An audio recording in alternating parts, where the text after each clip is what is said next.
Sean muy bienvenidos a estos módulos de clases para apoyo a la contingencia sanitaria producto del VRS en nuestros pacientes pediátricos. Mi nombre es Karina Morales Villanueva y les presentaré la clase Monitorización del paciente pediátrico. Primero que todo, tenemos que saber que la monitorización hemodinámica es una herramienta que nos servirá para informarnos sobre el estado de perfusión y oxigenación de los tejidos y órganos de nuestro paciente pediátrico. Además, nos ayudará a intervenir de forma oportuna, alertarnos ante el deterioro clínico que esté sufriendo este paciente y aproximarnos a un diagnóstico y guía terapéutica adecuada a su condición. Como les comenté anteriormente, la perfusión y oxigenación van a ser determinantes claves en la monitorización, por lo que es fundamental ver qué puede alterar nuestro gasto cardíaco para ir manejando nuestra perfusión. Tenemos que saber que el gasto cardíaco va a depender de la frecuencia cardíaca y del volumen sistólico, ¿ya? Y a su vez, la oxigenación va a depender mucho de la entrega de oxígeno que se esté realizando, que va a estar determinada también a su vez por el gasto cardíaco. Por otro lado, podemos subdividir la monitorización en una monitorización no invasiva y en una monitorización invasiva. Dentro de la monitorización no invasiva vamos a encontrar la evaluación clínica general de nuestro paciente, o sea, nuestro examen físico también, la frecuencia cardíaca, la frecuencia respiratoria, pero es muy importante cómo esté la mecánica respiratoria de nuestro paciente, la presión arterial, la temperatura, la saturación de oxígeno, la capnografía, o sea, la medición del CO2, el estado de conciencia del paciente, donde evaluaremos el Glasgow, por ejemplo, y la valoración de las pupilas, y por último, la saturación regional o NIRS. A su vez, dentro de la monitorización invasiva, vamos a encontrar todo lo que atraviesa las barreras o las mucosas. En este caso, solamente vamos a analizar lo que es presión arterial invasiva y la presión venosa central. Y para comenzar, partiremos con la monitorización no invasiva. Comenzaremos hablando de la evaluación clínica general. Como nos enseña PALS, lo primero que debemos realizar es la impresión inicial. Acá evaluaremos de forma rápida, visual y auditiva a nuestro paciente, en lo que analizaremos la conciencia para ver si sus mecanismos compensatorios están siendo adecuados o no, si es que el paciente nos responde, si es que está irritable o incluso si es que llegara a estar alerta. Y evaluaremos la respiración, si esta es mayor, menor o incluso hay ausencia de su esfuerzo respiratorio. O si auscultamos o escuchamos, mejor dicho, ruidos anormales sin el uso de auscultación. Por otro lado, evaluaremos la coloración de nuestro paciente para ver si es normal, si es que está cianótico, si es que está pálido o incluso marmóreo. Después de haber hecho nuestra impresión inicial, lo que debemos realizar es el examen físico. Este examen va a ser cefalocaudal y evaluaremos el llene capilar, en donde si este es más prolongado nos puede indicar que el paciente se puede estar choqueando, o si está más enlentecido nos va a indicar que hay una perfusión hacia distal más disminuida. Es importante también que evaluemos los pulsos centrales y periféricos, su frecuencia y regularidad también de estos mismos, y que auscultemos al paciente para ver cómo están los ruidos pulmonares e incluso los ruidos hidroaéreos. Es un indicador importante evaluar la temperatura para ver cómo está la circulación periférica en el paciente, la diuresis, que nos va a indicar de forma indirecta cómo está la precarga del paciente, y no menos importante que siempre evaluemos el dolor en el paciente. Ahora hablaremos de frecuencia cardíaca. Tenemos que recordar que esta es la cantidad de veces que el corazón realiza un ciclo completo de sus cámaras, sístole y diástole durante 1 minuto. Y es posible controlar la frecuencia cardíaca a través de la palpación de pulsos arteriales, los cuales podemos hacerlo por medio de una arteria superficial, por ejemplo la radial, la femoral, la carotidia, la poplitea y la pedia. Este pulso arterial es una onda pulsátil de sangre que se va a originar por la contracción del ventrículo izquierdo y va a resultar de la expansión y la contracción regular del calibre de las arterias. Así que con este podemos también medir la frecuencia cardíaca. es importante saber que dependiendo de la edad de nuestro paciente va a ser el rango de frecuencia cardíaca que nosotros debemos manejar y que este también se ve alterado y va a subir más o menos entre 10 a 15 latidos por minuto si el paciente comienza a tener fiebre. Así que es importante considerar. Ahora hablaremos de frecuencia respiratoria. Esta es la cantidad de ciclos respiratorios que se producen durante un minuto, o sea, una inspiración y una expiración. Pero también es importante que evaluemos el tipo de respiración que está teniendo nuestro paciente. O sea, si es que tiene algún esfuerzo respiratorio, si está utilizando uso del aleteo nasal, por ejemplo, o el uso de musculatura accesoria, si es que el paciente está cianótico o incluso hiperventilando. Más ahora que estamos en temporadas invernales y el VRS ha sido uno de los virus que ha aumentado durante estas temporadas, en las cuales los principales síntomas de este virus vamos a tener que se va a producir una congestión nasal, una tos productiva, sibilancias y crépitos. Así es que es muy importante evaluar dentro de todo el tipo de frecuencia respiratoria que tiene nuestro paciente si hay algo más asociado. Además, también vamos a tener fiebre en el paciente y compromiso en el estado general. Con un paciente con un cuadro respiratorio vamos a tener una frecuencia respiratoria un poco más elevada y dependiendo de la edad del paciente va a ser el rango fisiológico que nosotros manejemos de frecuencia respiratoria. Ahora hablaremos de la presión arterial. Recordar que la presión arterial es la presión que ejerce la sangre contra las paredes de la arteria. Y esta también va a depender de la edad de nuestro niño, el rango fisiológico de las presiones, ¿ya? Y la presión en sí depende mucho del gasto cardíaco, la resistencia vascular periférica y de la misma volemia en la que tenga nuestro paciente. Pero es importante que nosotros sepamos que la presión va muy de la mano de acuerdo al manguito que seleccionemos para la toma de presión en nuestro niño, porque va a depender mucho de la edad y del tamaño del brazo. Este manguito tiene que abarcar toda la circunferencia del brazo o pierna donde vamos a tomar la presión, tiene que comprender 2/3 de esta misma extremidad y comprobar que el manguito antes de tomar la presión esté completamente desinflado, ¿ya? Y siempre si es que tiene una flecha, que esta flecha vaya indicando dónde se encuentra la arteria principal en donde estamos tomando la presión. ¿Qué pasa si nosotros escogimos un mango inadecuado para nuestros pacientes?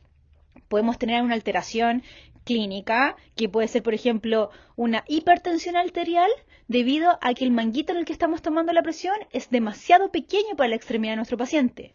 O incluso podemos tener una hipotensión arterial cuando el manguito es muy grande para la extremidad de nuestro paciente. Así que hay que tener mucho ojo en la utilización del mango adecuado en relación a la edad y al tamaño del brazo del paciente.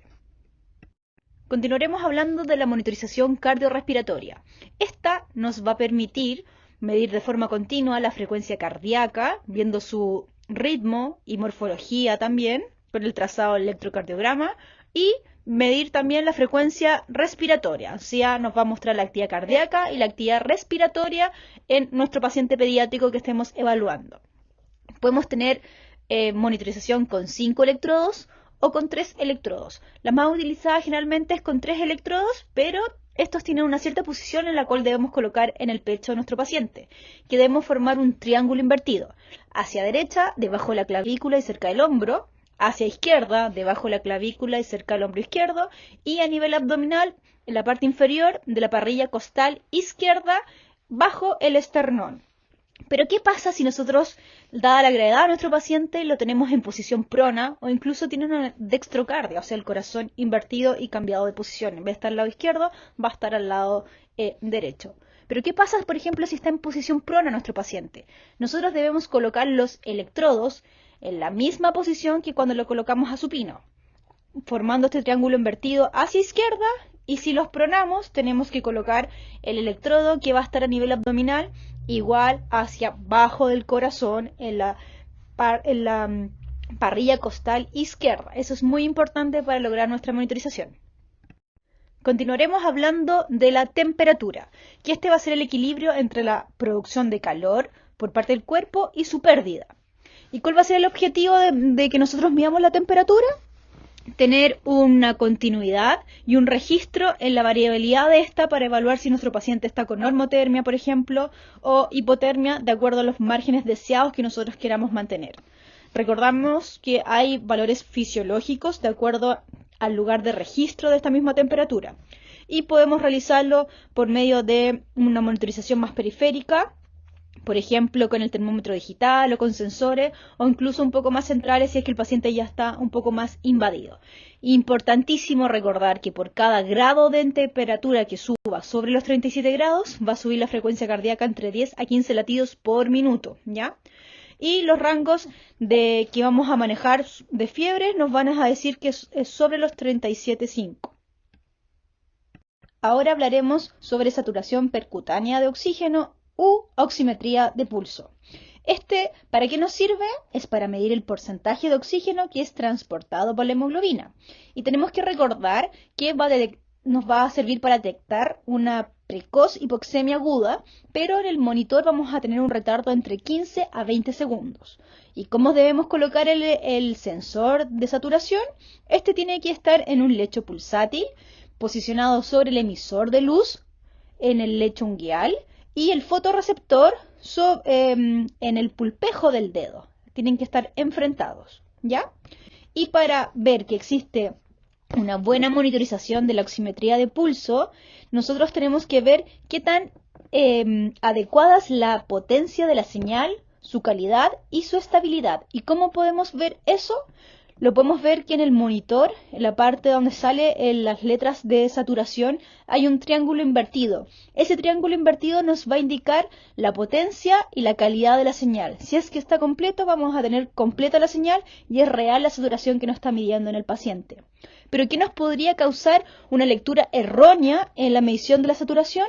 Puede ser por una mala perfusión periférica, por ejemplo, por hipotermia, por una colocación inadecuada del sensor, o por medicamentos que hayan sido administrados en el paciente, por ejemplo, algún contraste, azul metileno, o incluso por intoxicaciones por metahemoglobinemia, como el uso prolongado de nitroprusiato de sodio, por ejemplo. O que el paciente pueda tener esmalte de uña o exceso de crema. Así que podemos ver que en las curvas que aparecen acá al lado en la diapositiva, vamos a ver la pletismografía, que son esto, y se va a ver muy alterado en relación a la alteración con artefactos, por ejemplo, o que esté intervenida la señal, o incluso una baja perfusión, como vemos en la última parte de las curvaturas. También podemos evaluar saturación a nivel regional, y esto lo vamos a hacer por medio del NIRS, que es la espectroscopía cercana al infrarrojo, y esto nos permitirá medir la saturación en los órganos nobles, por ejemplo, a nivel cerebral, a nivel renal y incluso a nivel esplénico. Pero es importante que sepamos que la saturación regional no tiene un número absoluto, y nosotros tenemos que evaluar la tendencia de este valor. Me explico. Por ejemplo, si el paciente llega con una saturación regional cerebral de 80, una saturación de 80, y en el paso de las horas se mantiene 80, 79, 76, 75, por ejemplo, y abruptamente esta saturación baja a 30. Aquí ya nos está indicando que puede haber ocurrido alguna alteración a nivel cerebral, en donde se requiere una mayor evaluación por medio de otros exámenes, porque incluso el paciente puede estar cursando una hemorragia cerebral, y por eso ya ha sido esta caída de la saturación. Así que es importante que nosotros evaluemos esta tendencia en el NIRS. Ahora hablaremos de la capnografía, la cual es la medición del CO2 exhalado en un ciclo respiratorio, el que se va a interpretar por medio de una gráfica reconocida por la capnografía, y el valor de la CO2 exhalada se va a aproximar a la CO2 arterial cuando la ventilación y perfusión en el paciente tengan una relación normal. ¿Pero qué puede alterar la medición de la CO2, por ejemplo? Puede ser cuando existe alguna fuga en el tubo del paciente, donde vamos a encontrar una disminución de la CO2, o también se puede producir alguna alteración de la misma CO2 cuando existe alguna enfermedad que tenga una alteración de la ventilación-perfusión o patologías con algún shunt intrapulmonar. ¿Cuáles van a ser los valores normales que nosotros podemos manejar de la CO2 exhalada? Van a ser muy similares a la PCO2 arterial. Entonces vamos a tener valores entre 35 y 45 y vamos a estar hablando de hipercapnia permisiva cuando estos valores se encuentran entre 45 y 55. ¿Y para qué utilizaremos la capnografía? Sus principales indicaciones son para monitorización de la CO2 durante un paro cardiorrespiratorio, por ejemplo, o monitorización post un paro cardiorrespiratorio, o incluso un control de la colocación correcta de un tubo endotraqueal, o incluso, que es lo más fundamental que nosotros vamos a utilizar ahora, para tratamiento de crisis de broncoespasmo o alteraciones en el mismo patrón respiratorio del paciente. Acá podemos ver la curvatura de la capnografía que se visualiza en la parte baja del monitor, en donde vemos que su número está en 37 milímetros de mercurio, queriendo decir que sería una CO2 normal dentro de los rangos que comentamos anteriormente. Continuaremos con la monitorización no invasiva, pero ahora dentro de la parte neurológica, en donde vamos a evaluar el Glasgow en nuestro paciente. Acá tenemos que evaluar la respuesta motora, la respuesta verbal y la respuesta ocular. Y de acuerdo a eso, le vamos a dar un puntaje a nuestro paciente y según eso va a ser nuestra escala de Glasgow que estemos evaluando. ¿Ya? En donde, por ejemplo, la respuesta ocular vamos a ver si el paciente no responde, que va a tener un puntaje de 1, o si responde a dolor con un puntaje de 2, o si responde a una orden verbal que va a ser un puntaje de 3, o si tiene una respuesta espontánea ocular que va a ser un puntaje máximo que es de 4. Asimismo, lo vamos a realizar con la escala de la evaluación verbal y motora. Siguiendo con la monitorización neurológica, acá vamos a evaluar las pupilas, ¿ya? Vamos a ver cómo está el tamaño de la pupila, cómo está la relación entre ellas y cómo está la fotorreactividad y qué tan sensible es a la luz. Entonces podemos tener que según el tamaño de las pupilas, nuestras pupilas pueden ser normales, o sea, isocóricas, pueden estar anisocóricas con diferencias y entre tamaños que van a estar desiguales, mióticas con un diámetro que va a ser menor a 2 milímetros, o midriáticas, que el diámetro va a ser ya que está mayor los 5 milímetros, ¿ya? Entonces nosotros vamos a tener una relación según el tamaño, según la relación entre ellas mismas y según la respuesta a la luz, si van a estar reactivas o arreactivas, fotorreactivas o no fotorreactivas, ¿ya? Y también es importante que evaluemos el tamaño de las pupilas. De acuerdo a los milímetros, acá está el pupilómetro. Y para ir finalizando, hablaremos de la monitorización invasiva. Ahora, hablaremos de la presión arterial invasiva, que es parte dentro de la monitorización invasiva. ¿Y de qué nos va a servir esta medición de la presión? Nosotros tenemos que instalar primero una línea arterial. Esta línea arterial la vamos a instalar en una arteria, que tenemos que fijarnos primero si existe circulación colateral donde se vaya a instalar. O sea, primero hacemos el test de Allen y vemos si existe esa circulación colateral y dónde podemos instalar estas líneas, a nivel radial, a nivel cubital, a nivel braquial, que va a ser después de haber intentado radial o cubital, a nivel de tibial posterior, pedio, e incluso cuando ya son recién nacidos puede ser por medio de la arteria umbilical. O incluso en pacientes pediátricos también se instala a nivel femoral. ¿Para qué nos va a servir esta línea arterial? Nos va a servir con fines diagnósticos y de obtención de muestras y así vamos a poder tener una medición continua de la presión arterial sistémica del paciente. Es importante que nosotros estemos analizando la morfología de esta línea arterial, porque esto nos va a servir como una monitorización del paciente para ver qué le está pasando. Por ejemplo, si el paciente se hipotensa, puede ser producto de una disminución de su precarga, que puede ser secundario a una diuresis más aumentada o pérdidas, por ejemplo, por algún drenaje. Entonces es importante que nosotros nos adelantemos a estas condiciones y vayamos evaluando la misma morfología del paciente. Y Lo otro que hay que tener en consideración que las alarmas del monitor en relación a la presión arterial tienen que ir de acuerdo a la edad del paciente y a la misma patología en la que esté cursando también el paciente. Entonces, de acuerdo a la edad, nosotros vamos a colocar el rango de presiones que debería tener el paciente. Es importante que cuando nosotros tenemos esta línea arterial, tenemos que realizar un punto cero que se llama el eje flebostático. ¿Cómo lo vamos a realizar? Nosotros conectamos nuestra línea arterial, instalamos en el paciente, le colocamos a esta línea arterial un transductor que va a ir conectado del paciente hacia el monitor y dentro de este transductor va a estar un suero de forma continua pasando y aquí en este mismo transductor nosotros tenemos que generar un nivel hacia el paciente con el fin de negativizar la presión atmosférica. ¿Y este transductor a qué nivel lo vamos a colocar? Va a ser a nivel del cuarto espacio intercostal, línea media axilar, que va a ser a la altura de la válvula aórtica. ¿Y cuándo vamos a realizar este punto cero? Cuando conectemos el transductor, cada vez que entremos a turno, cada vez que se movilice el paciente, si sube o si baja, nos va a cambiar la presión en el paciente, por ejemplo, o cada vez que tengamos duda de que la presión que nos esté dando es un valor errado, ¿ya? Así que esos son los puntos en los cuales debemos realizar el punto cero o eje flebostático en el paciente. Acá les comparto unas imágenes de cómo podemos hacer el punto cero en el paciente. Tenemos que, por ejemplo, por medio de una manguera, podemos colocar algún líquido que sea visible para poder realizar más fácil nuestro punto anatómico, que va a ser nuestro punto cero en el paciente con el transductor. Entonces, cuarto espacio intercostal, línea media a la marca que tenga el transductor, ya sea, por ejemplo, una línea negra, vamos a nivelarlo, que queden ambos a la misma distancia. Y con eso vamos a tener nuestra primera parte del eje flebostático de nuestro punto cero.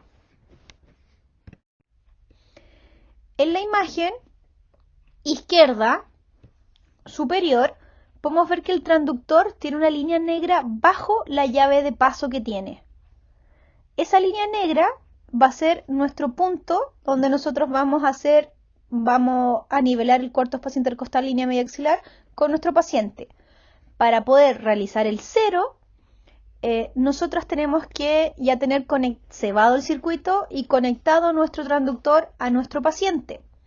Para poder realizar este cero, nosotros tenemos que levantar la llave, levantamos esta llave de paso hacia arriba, porque hacia arriba va a estar cerrada al paciente, pero va a estar abierta hacia el ambiente. Entonces, cuando nosotros tengamos dispuesto esto, tenemos que ir a nuestro monitor y en nuestro monitor colocar donde dice A0. Podemos buscar donde dice A0 presión arterial, y se nos va a aplanar la curva, como lo vemos en la imagen del centro a la izquierda, que se ve plana la curva y aparece un 0. Cuando ya nos aparezca este 0, quiere decir que nosotros ya pudimos realizar el 0 en el monitor y debemos girar la llave 3 pasos. Giramos esta llave de paso y donde está el transductor, que podemos en este lugar dejar una jeringa o un suero fisiológico como ustedes estimen conveniente. Por ejemplo, nosotros en nuestro centro dejamos una jeringa porque cada vez que tomamos algún examen, hacemos un flash con suero fisiológico girando la llave hacia abajo para poder limpiar el circuito. Esto mismo también lo pueden hacer ustedes tirando la colita, la azul, del transductor y cebando el mismo circuito. Ahora, cebando todo esto y lo tenemos listo el circuito, lo que podemos hacer para visualizar mejor la curva de la presión que nos está dando, podemos ir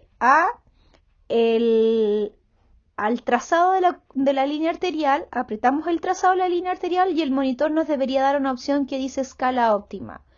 Ustedes al apretar escala óptima se va a visualizar de mejor forma la curva de la línea arterial para después poder analizar su morfología de mejor forma. Esta es la morfología normal de una línea arterial. Acá lo que destaca dentro de la curva es en la parte, en el número 2, por ejemplo, donde está la muesca dicrótica, que esto es característico de la línea arterial, ¿ya? Toda morfología de presión de línea arterial debería tener esta curvatura con la muesca dicrótica, que es el cierre de la válvula aórtica. Y ahora, analizando esta misma morfología de la curva de la línea arterial, podemos ver que disminuye la presión, como les comenté anteriormente, que puede ser incluso producto de una hipovolemia que tenemos que actuar de forma oportuna. Ahora hablaremos de los cuidados de enfermería. Primero es importante evaluar la necesidad de instalación de esta línea arterial y cómo la vamos a instalar en un ángulo entre 30 y 45 grados. Pero es muy importante que realicemos una correcta fijación e inmovilización de esta línea arterial. Recuerden que los niños se mueven bastante y el retiro de una línea arterial incluso puede llegar a producir un shock hipovolémico o un paro cardíaco, ¿ya? Entonces es muy importante que se realice una buena fijación de esta línea arterial, porque si no lo realizamos y se llegara a autorretirar esta línea, vamos a tener un sangrado abundante que puede ser que no lo logremos visualizar a tiempo y producir lo que les comenté anteriormente, ¿ya?